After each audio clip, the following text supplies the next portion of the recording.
How to delete your Instagram Reels video. Let's get started. Launch your Instagram app.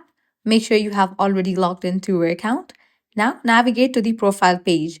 Click on the profile icon given at the bottom right corner. Once you're over here, head over to the Reels section. Now here you're gonna find all of your Reels video that you have uploaded. Now navigate to the reel that you wanna delete. Open it. Now at the right corner, you're gonna find the fin option. Click on three dots. Click on the option of delete given at the very bottom. You can restore this reel from recently deleted in your activity within 30 days. After that, it will be permanently deleted. Click on delete, and just with that, you have deleted the reel. By following the same steps, you are able to delete other Instagram Reels videos. If this guide was helpful, do not forget to like, share, and subscribe to our channel. Thanks for watching.